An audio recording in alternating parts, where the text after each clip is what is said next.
Welcome to another episode of Dirty Habits. I'm Brother Chris. I'm Brother Justin. And tonight we're going to be talking about vampires. Vampires! So, we talk a lot about supernatural and occult and just kind of weird things on here. And so one of the things I thought we'd talk about is an actual story that connects in some way with Catholic history as well, an occult story. And there are several of these. In your homeland. Yes, exactly. Or the homeland Ireland. of your forebears. Yep. Yeah. I mean, and interestingly, there's a lot. Another one we'll cover sometime is actually in the annals of St. Patrick, not in his life, but in the annals, there's the story about the tribe he tried to convert that had the totem of the wolf. And when they tried to kill him, he cursed them with God. And so they actually became wolves and turned on their own leader and killed him. And that's the werewolf story. So but we'll leave that for another time. That's a good one. Yeah. And they even had it on Netflix, a whole story about it. And I looked it up and it's true. So I werewolves did not know came about from Ireland? Well, at least and we're about to see how particular Dracula story was inspired by the Irish. So, things like this, there's no direct connection directly between Christianity and vampirism, but there is a lot of stuff in the Bible that, at least in the vampire tradition as it's developed in history and time, has kind of arisen. The first thing is, especially in the Old Testament, we could talk about the New Testament a little bit later, but the whole idea of the sacredness of blood. The blood is life. It's so sacred you can't ingest it.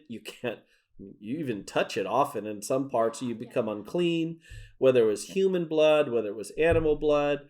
You had to drain the blood from what you ate as Israelites. And God was very clear that no blood can ever be consumed because it is representative of life and of the atonement. And so I'll just read this one, which comes from the book of Leviticus in the Torah. That gives an idea of the sacredness of blood. He says, as for anyone, whether of the house of Israel or the aliens residing among them, so even foreigners living in the country, who consumes any blood, this is God speaking, I will set myself against that individual and will cut that person off among the people, since the life of the flesh is the blood, and I have given it to you to make atonement on the altar. Because it is the blood as life that makes atonement. That is why I've told the Israelites, no one among you, even the resident aliens, may ever consume blood. You shall pour out its blood and cover it with the earth, since the life of all flesh and in its blood. I have told you, the Israelites, you shall not consume the blood of any flesh. So you get this idea. And what's interesting, though, is as we move into the New Testament, at least in the early church, that was one of the prohibitions they kept as Gentiles. In the whole struggle with Paul and how to treat these Gentiles becoming Christian and the Council of Jerusalem. And it was like meat strangled by animals, unlawful marriage, and blood. You can't eat things with blood in it, which works for me. I don't like, like many Filipino dishes. Yeah, I don't like rare steak, that's like the blood coming out of it. You don't? No, just grind, no pink. No. Every Irishman that I've ever met, every Irishman has said exactly the same thing. Really? I want my meat charred. Yeah, exactly. It has what to be. What the heck? Are you serious? I do my toast the same way. If it's not black, it's not fun. God. It's like I need that crunchiness. But yeah. So no. then why do we consume the blood of Jesus? because I understand with the bread and how this is my body, and that's I'm part going to let Justin handle this because I think he might know it. I've heard the story, but I can't remember right in my head. And I understand the wine is part of the whole tradition of the Passover. Well, Brant Petrie, I know why equate it with blood? I know Professor Brant Petrie does address it in his book on the Eucharist, he does, but yeah. I honestly can't tell you what the answer is right now, though. But yeah, there is a definite movement between consuming this blood than to the Christian idea of consuming the body and blood of Christ. The connection with drinking Christ's blood, it's a Passover connection where our bodies are a temple. It's like a house that's being built up for the Holy Spirit to dwell in. And so just as in the Exodus, you had the Israelites, they had to place the blood on Right, the doorposts and lintels. Like the doorway into our bodies is our mouths. And so we're signing it with the blood of the Lamb of the New Covenant. Oh. Mm-hmm. And then the eating of the flesh, Christ's body, that relates to the mandate back in the Exodus.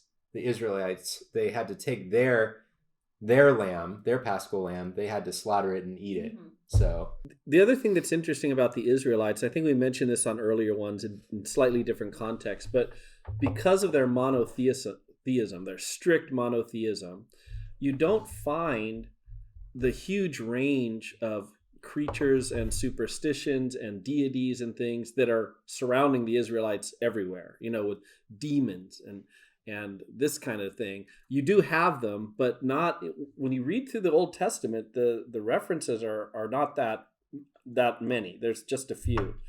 That being said, they are influenced by the groups around them. And so probably, as far as I understand it, the earliest, quote, vampire type myths are probably Mesopotamian. The Mesopotamians have a demon they call a Galu. It means the Caesar. He grabs you. He seizes people. Right, he seizes. And it's where we get the modern term ghoul, which comes from the Arabic through Mesopotamia, the ghoul of this like sort of undead, or it isn't even clear if they're undead, but they lived in graveyards. They were unclean beings. They were incapable of experiencing pleasure, the Mesopotamians said, so they were always wanting to sort of inflict pain on others. And their king was Pazuzu. So if anyone knows the story of The Exorcist and the movie The Exorcist, that's the demon in the movie The Exorcist is Pazuzu, who is they have to cast out in that storyline. And he sent disease and famine and all these things. Now, what about the few references we do have? Well, they're so vague that if people didn't understand the culture, you could probably read a lot of these and pass right over them. One comes from Isaiah, chapter 34, verse 14. He says, speaking about the land of Edom being destroyed, he says, quote, "The satyrs shall call to one another, there shall the Lilith repose and find her for herself a place to rest." So he names two different creatures. We say satyr, which I always kind of laugh because that doesn't seem scary. You think of like Pan with his little goat legs and little dude. I don't know. Have you seen Pan's Labyrinth? That's that one's freaky. Pretty creepy. He's not Mr. Tumnus. He's like True. a creepy looking. But the term actually means hairy demon or goat demon. In Hebrew, it's Sirim. And so we have the whole story of Azazel, who the goat is sent to. And so there's this imagery connected with it in Jewish tradition that Azazel is the leader of these, quote, hairy or goat demons that dwell in the land. And the Torah is very specific. Again, Israel acknowledges that these things are there and that you're never to worship them. The Torah says, quote, "No longer shall they offer sacrifices to the Sirim, the satyrs, with whom they have prostituted themselves." Oh.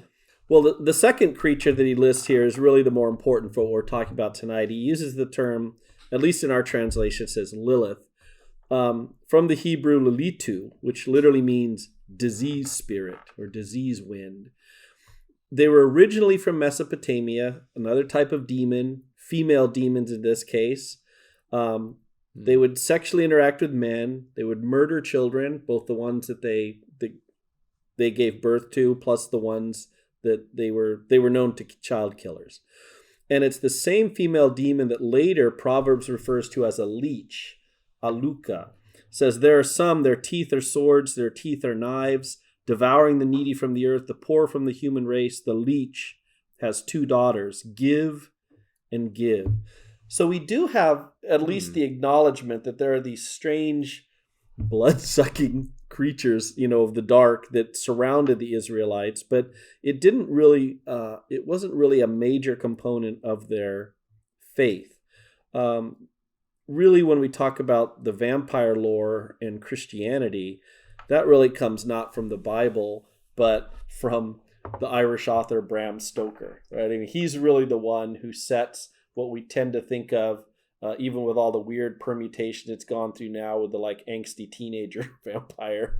He's still like sort of the stereotypical when you think of the vampire. What's your favorite? What's your favorite movie version of a vampire? You like the old Bela Lugosi one where it's like. His were okay. You know, I when I was a little kid, it scared the hell out of me. Was the Dracula one with Frank Langella, which is actually pretty good, like 1979, just called Dracula. But Frank Langella did it great. He's like such a. But also, I was a little kid, and it terrified me. So, what about the Francis Ford Coppola version? Is that that's the one with Keanu Reeves? Yeah. Actually, Keanu Reeves, not so much, but the rest was pretty good. Yeah. Like Gary Oldman. Yeah, Gary was Oldman excellent. was a great Dracula.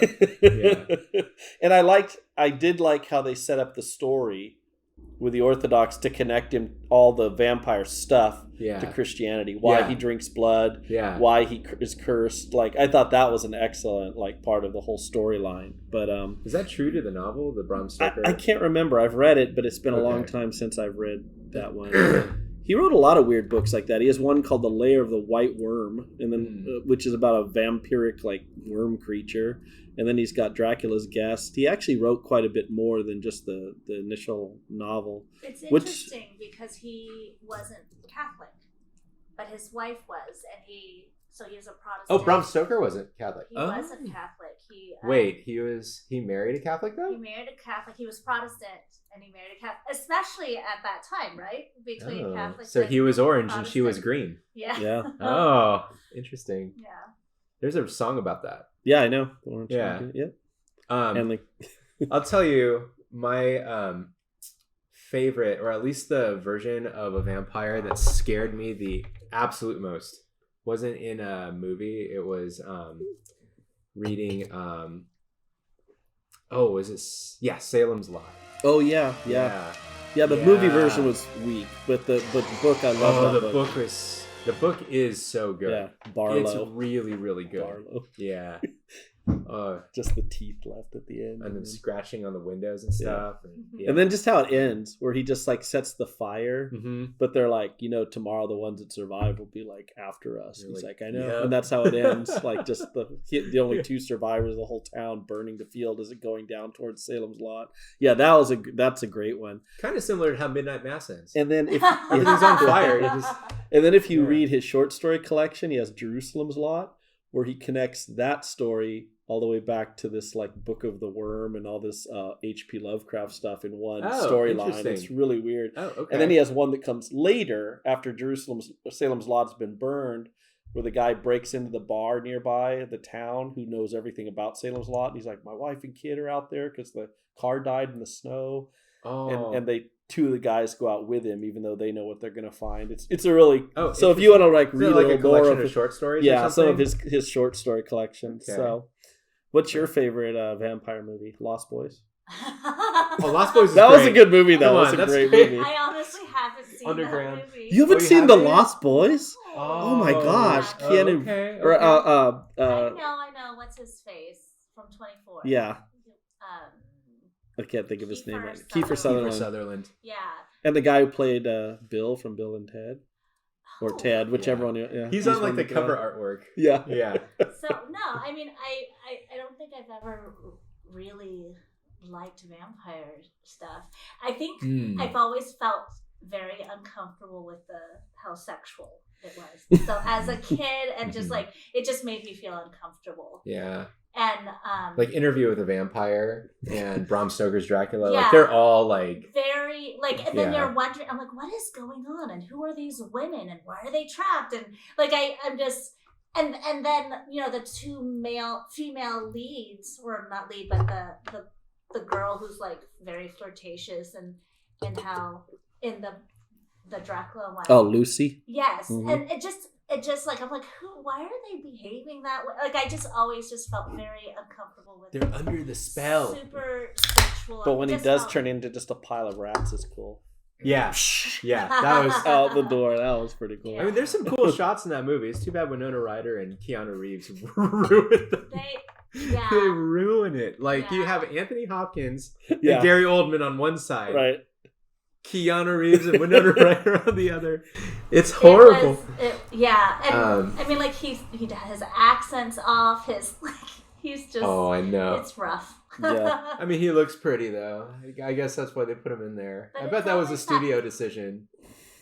Look. Oh no. Until The Matrix, I don't think he did anything where you didn't just see Bill and Ted. Bill and Ted, yeah. Yeah. Anyway.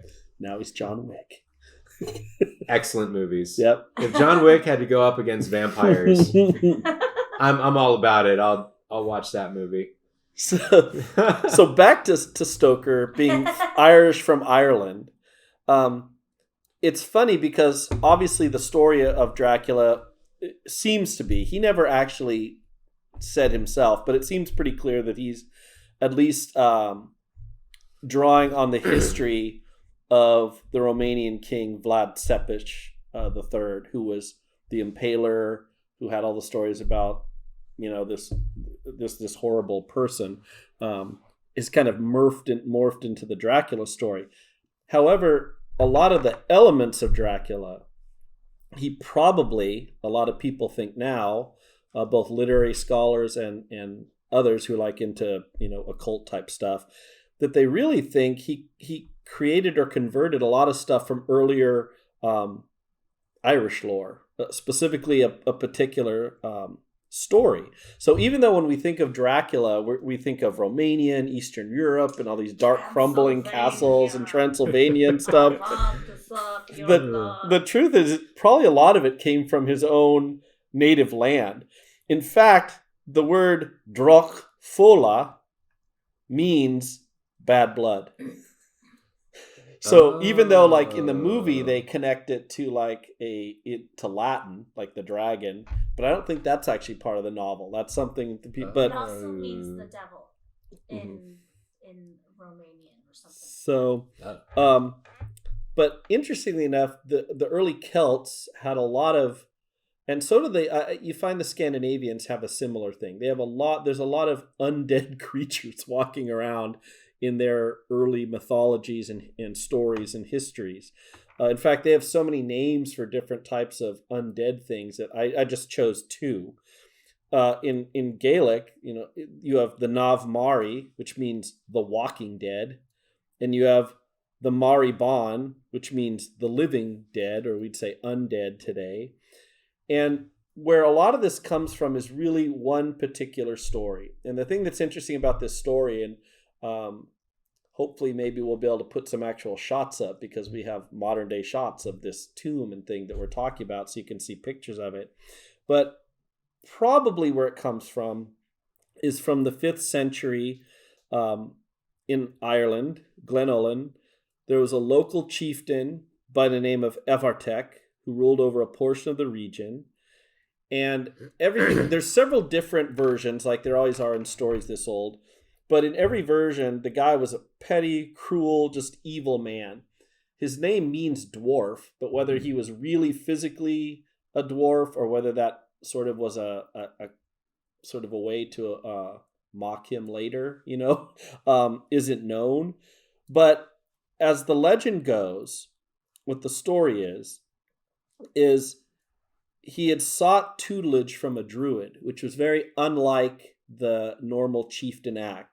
For the Irish of that time period, who were still in the process of conversion between Christianity and the ancient Druidic faith, chieftains were always meant to be warriors. You know, the Druids were supposed to be their own different class.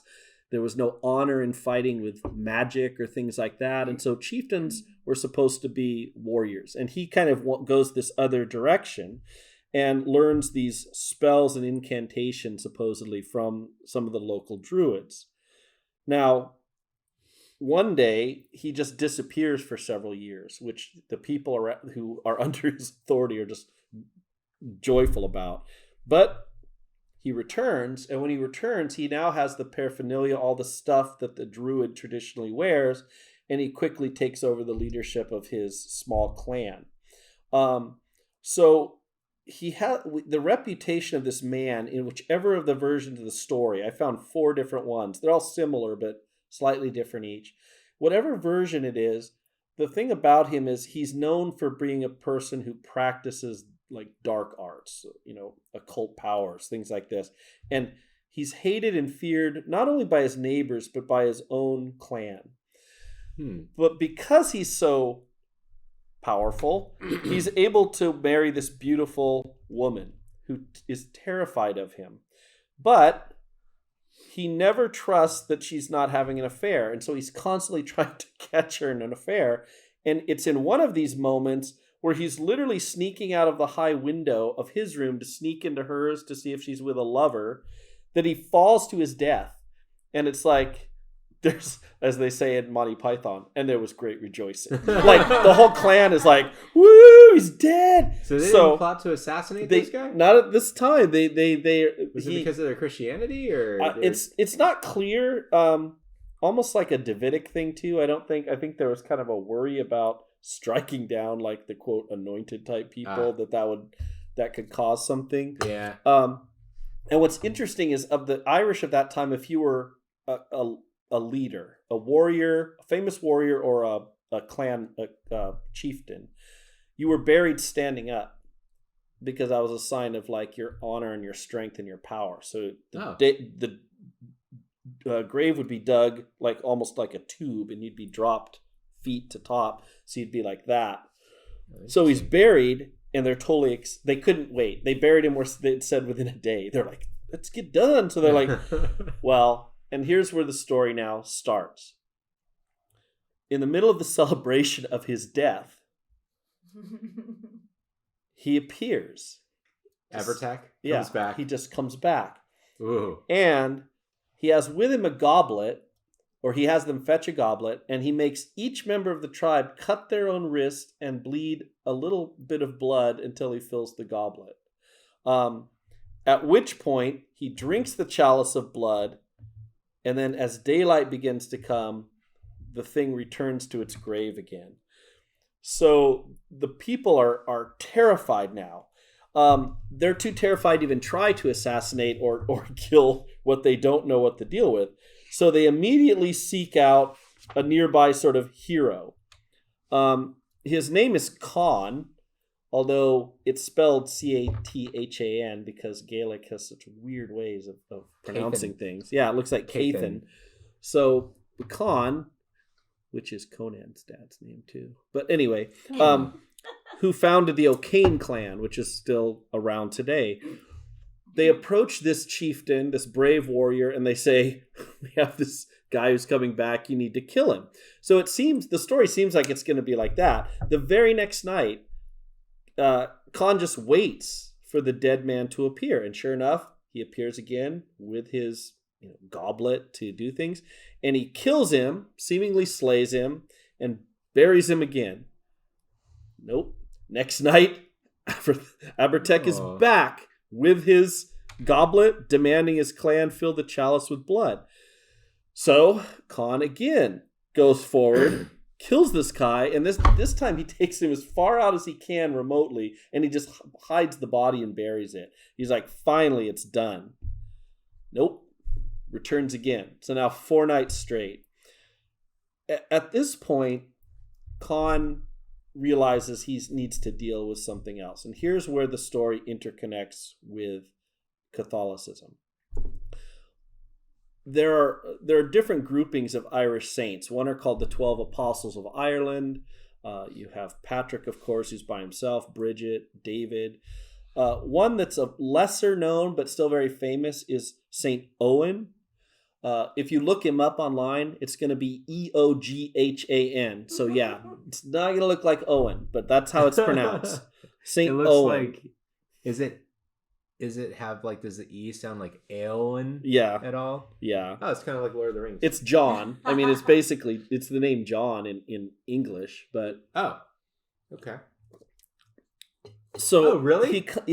So he comes to Owen and he tells him what's happened. And what do I do? How can I defeat something that is a living dead thing?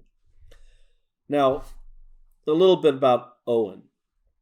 Owen was Irish by birth. He was born in Leinster, the son of a famous couple, Cognac and Muinderga, these famous man and his wife. And Leinster is the region where Christianity first began in Ireland. And so in that sense, it's the oldest area of Ireland that was Christianized first. And his family had been Christian for a very long time. In fact, probably one of the first generation of people ever converted on the island.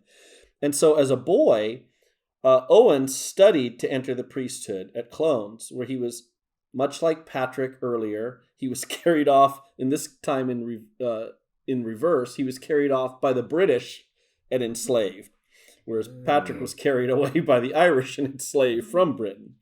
And he was taken by pirates, and then he was taken all the way to Brittany over in France.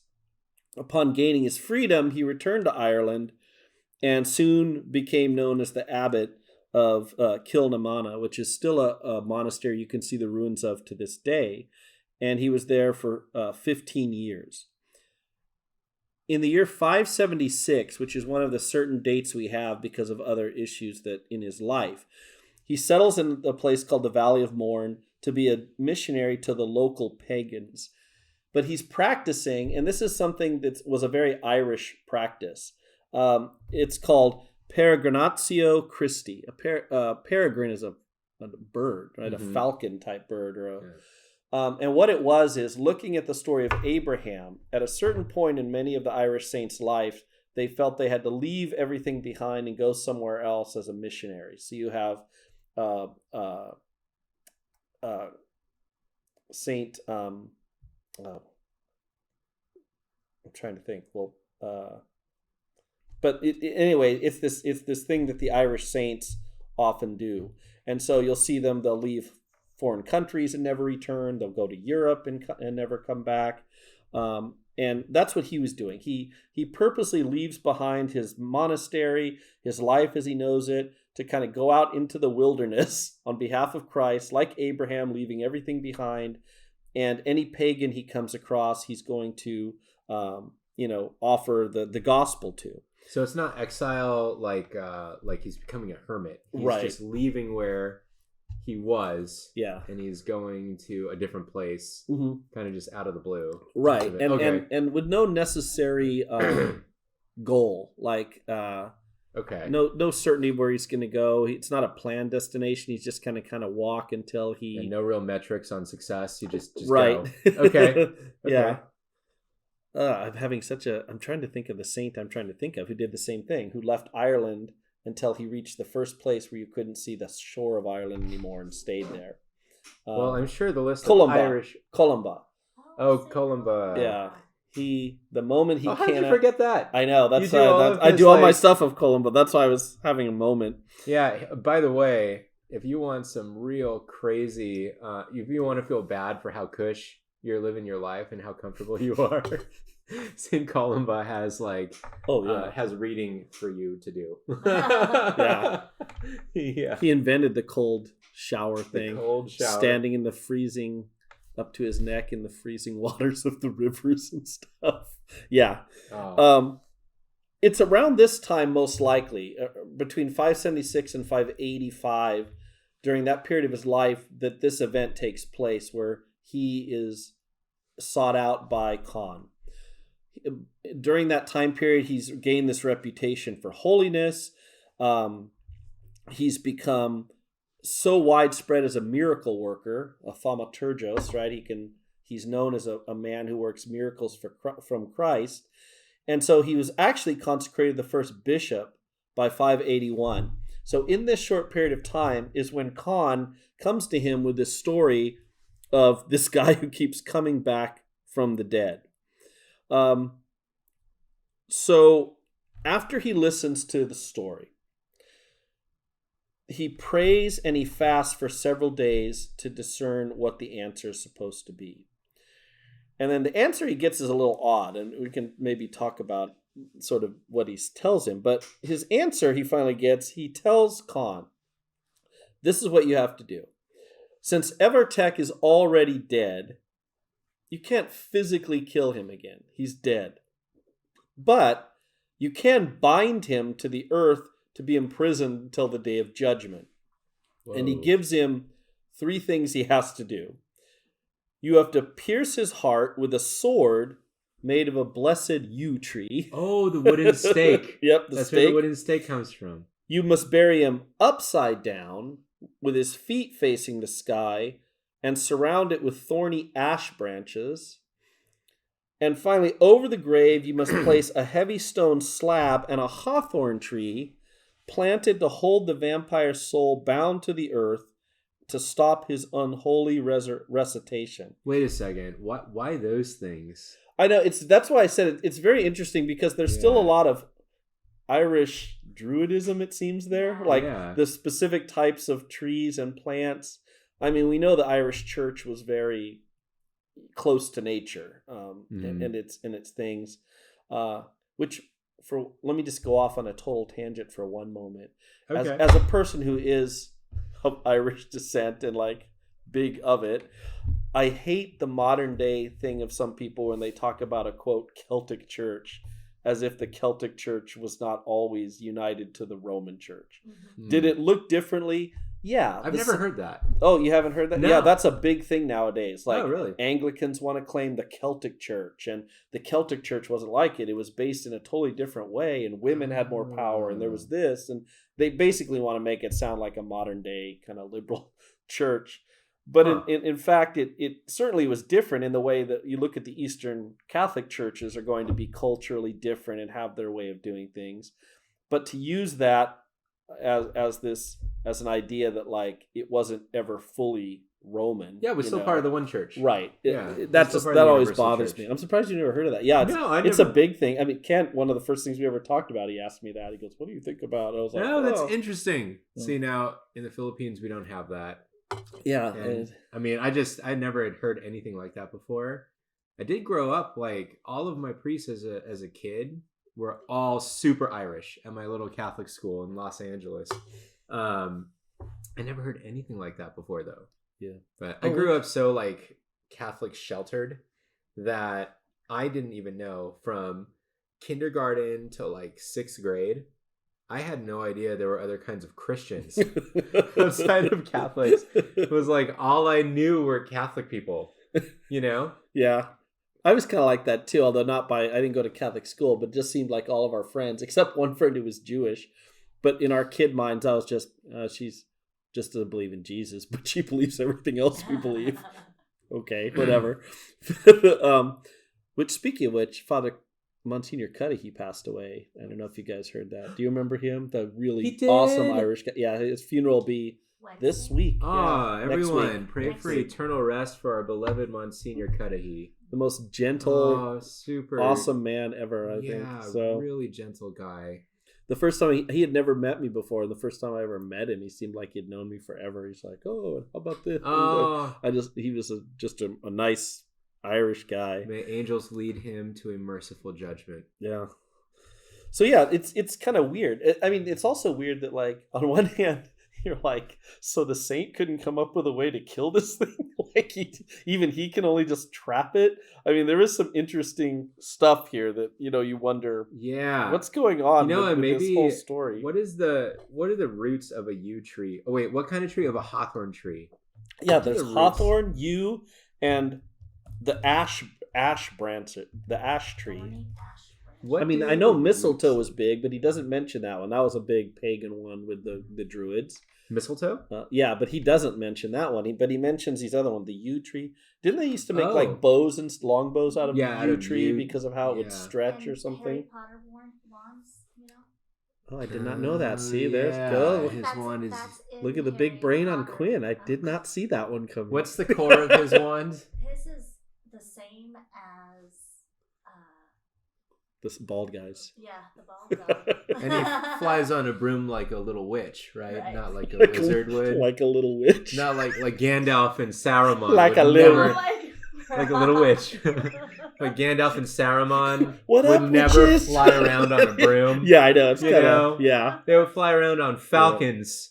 or fell beasts, but never a broom. That's a real sport. Have you seen The Witch? Speaking of creepy, crazy movies. I love that. Okay, so that movie is terrifyingly just bizarre. I love that movie. I do too. I think it's great. What's the name of that director? It's the same guy who does The Northman. Yeah. Every movie he's done has been so intense and so unsettling. By the end of it, you go, I could go my whole life without watching it again because I took it in. I don't need to see it ever again. And I think he must really research, because I mean the story of The Northman seems very authentic, and this one, for like the Pilgrim times and stuff of what they would have thought about witches, was freaky. Well, anyway, so maybe he chose the hawthorn tree because I'm looking at pictures of the roots and they coil around, so maybe he thought it would grow around him and he wouldn't be able to claw out. And hopefully, like I said, we'll be able to pull up a picture that we'll have on the site, because there's pictures of the huge boulder to this day and the hawthorn tree. So has anyone done any like sonar just to see if there is a body down there? I don't. Well, we'll get to the.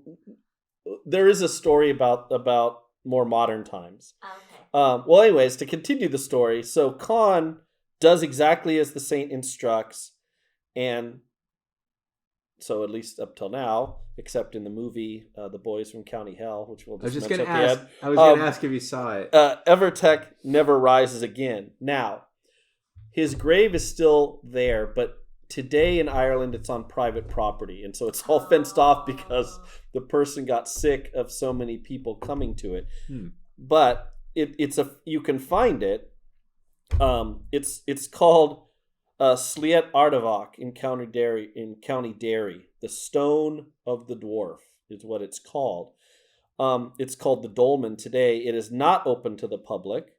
The local populace are still wary of the site and tell people to stay away. So it's almost like a good horror movie. You go into a little town nearby and you're like, hey, where's the stone? They're like, don't go there. You know where we gotta go. Go, yeah. Have you ever been to Ireland? I have not. I really want to go a lot. I'm more Irish than Chris. Yeah. I kissed the Blarney Stone. I had a strong Irish lad hold me down so I could kiss it. Strong Irish lad. And I went to the Guinness factory and had pints of Guinness on every level of that 7-story factory, which was great. Matt's been there too.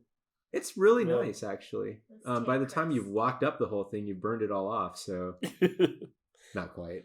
So, like I said, we'll have some pictures up that you can look at. You can also Google it yourself. But the dolmen stone, huge, and the hawthorn tree are there to this day, fully grown. No one may in any way remove the stone. Now, the religious reason is Owen was told Khan, if it's ever removed, he's going to come back. For the current owner, it's just... Here's the thing. Since that time, up to the modern times, there are many weird reports of odd occurrences happening to those who visit the site. In 1997, the last time the land had been purchased, when it became private property, the owner attempted to clear the land, but every time they tried to cut the hawthorn tree down, the chainsaw broke. Multiple ones. Finally, they wrapped a chain around the stone to pull it out, but it snapped, almost killing one of the workers. So to this day, the site remains as is. So when you look at the picture, a lot of pictures of the big stone will have the chain still wrapped around it that's broken, that they tried to pull it off of the grave for. So that's the story. And as you can see, as we were going through it, if you listen again or look at it and you think about the story of Dracula, you can see a lot of the stuff that Stoker kind of uses, right? Dracula has all his sort of mysticism powers. He can entrance people, and he's got like his dark arts. He's an aristocrat, just like Evertek is a chieftain. He rises from the grave at night to drink the blood of the living.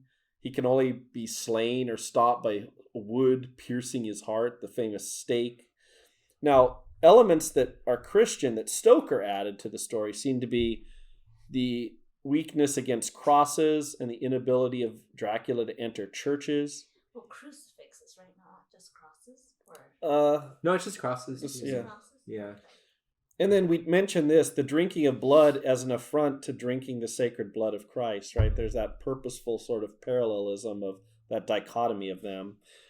Just like the eternal life, right?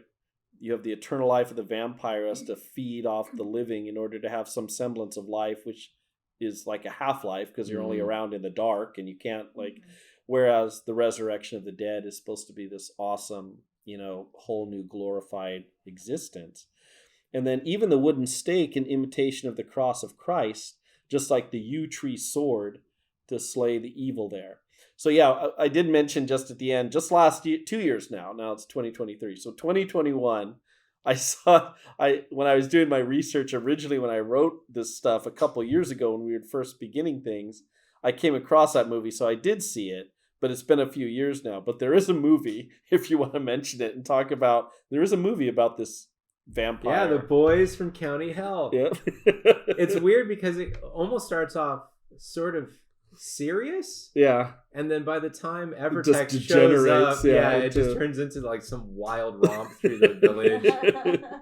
Everyone's dying. There's like blood. If I remember correctly, doesn't blood like trickle through doors and like kind of like finds people for him to go get? Yep. Yeah. Yeah, that's a good. It's funny. It's pretty good. I would recommend it. It's a fun movie. Yeah, it is a fun movie. I was gonna ask. Quyen Boys from County Hell. All right. Yeah, I think it's on. I don't know if it's on Netflix. If you want something funny though, like truly funny, have you seen What We Do in the Shadows? Yeah. Yeah, the movie and the show.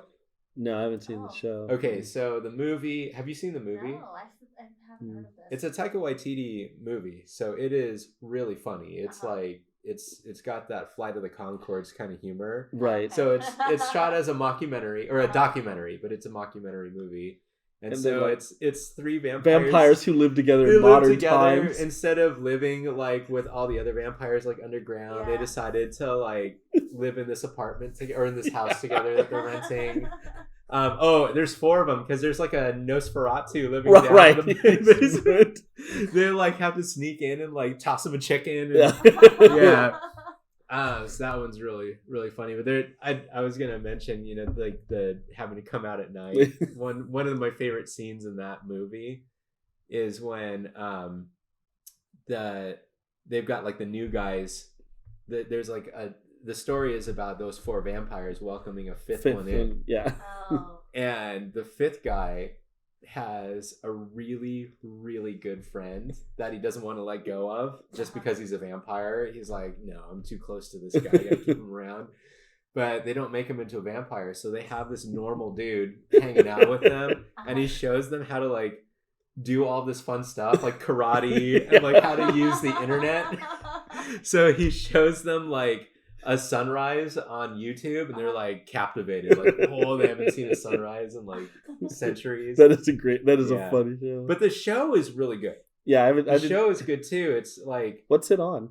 I think it's Hulu. Is it? Okay. And like the whole first season, there's this arc of the main. It's like a different crew of vampires. It's still super funny. Like one of the guys from the vampire crew is at war with their HOA. So he like summons all this evil on the president of their HOA board and stuff. It's like ridiculous. It's ridiculous, but I recommend that if you want a funny vampire movie. That's like Love at First Bite. Yeah, the old one with Jim Carrey. Oh yeah. And who's the vampire? It's famous too. I can't think of who it was. And he comes and he like shoots him 3 times, like silver bullets, and he's all got the holes in him. He's like, "That's a werewolf." I did enjoy a lot of like Buffy the Vampire Slayer. Buffy, I used to watch that. Yeah, Angel later. Yeah. Joss Whedon back when I liked the stuff that he made. Yeah. And you had Spike and what was her name? Cordelia. Yeah. No, Cordelia was the. She wasn't the vampire. It was Willow. Spike and she was Drusilla. Yeah, from the Bible. The Bible, Drusilla. Dracula Dead and Loving It. Yeah, with Leslie Nielsen. Leslie That's a great Nielsen. one too. An American treasure. Yeah. I love almost everything that he's done. I've even watched have you seen any of the ones before he was the white-haired version of himself, like when he was younger? Yeah, and he was in black and white movies and stuff. When I first, that's like Steve Martin. When I didn't know a younger version of this guy existed. The first I ever knew of Nielsen, though, was when he did that show Police Squad. And that was such a funny. There's only like 8 episodes, but I could watch them over and over. They're just so stupid. Mm-hmm. And then the movies afterwards of there was an homage to the show, right? Because they named because they named it kind of those such great things. For his 100th drug dealer killed, he gets the award. He's like, well, in all fairness, the last 2 I ran over my car, but thank God they turned out to be drug dealers. Oh man, movies back then. Like there was a golden era from the 70s to like maybe the late 90s, but certainly 70s and 80s where like comedy was just so good. You could take something like this. Those were such great movies. Yeah, just take the Queen of England. Though we think the idea as Americans of a queen is stupid and archaic, nevertheless we'll protect her. I know. At the baseball game, right? Yeah, he's like doing the Michael Jackson dance. Oh yeah, because he has to stall the time. Man. He's calling as the umpire. He's calling everything like wrong. And then they think he's like that other guy, Enrique Falaci, because he had like disguised himself as that guy. Oh, is it because he sings the national anthem too? Yeah. And then when they rip his thing off, they're like, "It's Enrique Falaci." Yeah, I had to go see those. The only thing that's sad is you watch them now with O.J. Simpson, you're kind of like, that's too bad. Yeah. He was even funny back then. Norberg. He was funny. He was. Norberg. Oh yeah. Gone way off track of vampires, but it's Yeah, so we just recommended a lot of things that people could check out. But anyway, was there anything else that you wanted to say about Evertech other than we need to buy some plane tickets and go check out his gravesite? Yeah, I know. I just... If anyone knows why a yew tree, anyone who... That really got you, like... I'm just curious. Yeah. It's like so this is a saint? Catholic? Yeah. Saint? Yeah, St. Owen. St. Owen? Really? Mm-hmm. So he's canonized. There's a whole life. There's his Vita you can find with a lot of miracles. He was a famous miracle-working saint. So with a sword made of a blessed yew tree. Yeah. So the yew tree was blessed. Yeah. Why it needed to be yew, I don't know, but... Quinn, why don't you look up yew and Druidism and see if anything pops up about properties. Symbolism, and this it's a symbol of immortality. But also seen as omens of doom. Okay, both those work. I'm satisfied. What about hawthorn? Is that a hawthorn tree or something? What? Buried upside down, surrounded by thorny ash branches. Maybe the thorn's supposed to poke him so he didn't want to come out. A hawthorn tree of magical enchantment and is strongly associated with Beltane, the ancient festival. Beltania, but yeah. Oh, sorry. Beltania. I thought it had something to do with alcohol. Beltane. Okay, just like it's Sawan, but people are like Samhain. You're like, no, that's not it. A few words I know. In Celtic mythology, it is one of the most sacred trees and symbolizes love and protection. Okay, maybe that's why. Yeah. That was the hawthorn? Mm-hmm. So we have the hawthorn, the yew. And I kind of dig that. What about the ash tree? The thorny ash branches. Yeah. I love looking into because I think that as the church has developed, for someone who knows their theology well and their catechism well, you might have the knee-jerk reaction of wanting to look at something like this, like, wait, this guy's a saint, but he was use the yew tree because it's got these properties, and the hawthorn tree because right. But it's important to remember that the church in this part of the world at this time was still so young, and there was so much of the culture that was being brought into and being purified by the church, and kind of assimilated in still. And so, Yeah, I find this kind of stuff really fascinating. I don't remember if it's England or Germany. For some reason, I think it's one of those two. But there's a church today that still today, the center of it is this huge, which was a sacred tree of the people who, and then rather than cutting it down, they built literally the church around it. So it grows in the middle of this church. Wow. It's well known. Although the church could get violent in other ways too. Like, who was the saint who did cut down all the sacred trees? I think that might have been Columbar or someone like that, where he would just, when the druids would have their sacred tree, he'd just walk up with his axe and start chopping, and people would freak out. He was kind of like, well, your God can do something if he's really worried about it. But I immediately thought of Thomas More's character in A Man for All Seasons, when he has that monologue about if you cut the last tree down, and it's such a good movie. I recommend that one too. My expertise is movies tonight. I don't know anything about Evertech. Well, now I do. But yeah. Well, okay. So what lessons do we have to take away from this one, Chris?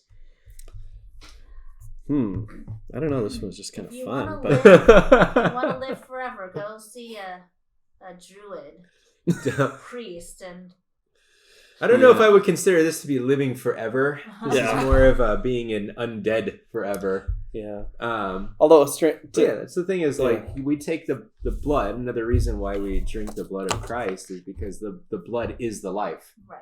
If you drink the blood of an animal, you're essentially taking in the blood of a temporal being and what's that going to do, really, in sort of a significant or symbolic way? But taking in the blood of Christ, who has everlasting life, now you have the life everlasting flowing through you, you know? So I guess the lesson is stay close to the body and blood of Christ. Yeah, and there's I didn't mention it here. If I can find it really quick, I'll mention it. We're gonna have to add a sword made out of you in this collection that I have up here. There's a famous book written much later. I want to say like the 1300s or the 1200s. Let me see if I can find it really quick. And I'm not going to be able to right now. But there's a book. It's thick, and I have it. And it's written by a priest, and he's writing about all the things about vampire lore and everything else in his time period. But it's like an actual like book. Like, this is what you do. This is what you do if you suspect they might become a vampire. And so that's why there's a lot of graves you'll find, ancient graves in Europe, where the person is buried in a coffin, but they're buried face down. And where today we close the door, the upper part where the face goes, there's a spike. And you find these. So the idea was if it raised up, it would kill itself before it could ever move out of and enter into the thing to kill people. And so there is a lot of things. Ossory, Ossory, that's the town where the people were turned into wolves by by God because of St. Patrick. And so that's an even more famous story than Evertech, as far as, because it deals with, of course, Patrick himself. But so there's a lot of strange stuff. Quinn mentioned, though, that the whole, the joke about finding a druid. But, one of the things that's true, and just talking about, since we do talk about New Age and all those kind of things here, modern day, quote, druids is pretty much made up. That is, the druids were a oral culture. When most of them actually converted, at least the Irish druids converted pretty much en masse. Ireland, for being such a warrior state and nation or people, really don't have a lot of violent stories in their conversion.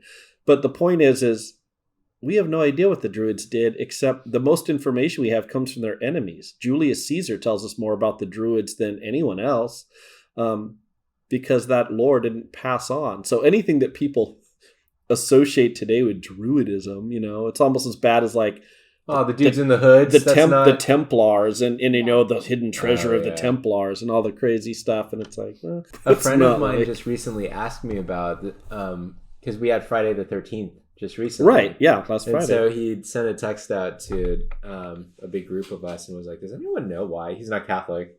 Does anyone know why Friday the 13th is unlucky?" And so I got to explain the whole Templar thing to him, and he was like, "Whoa, that's kind of cool."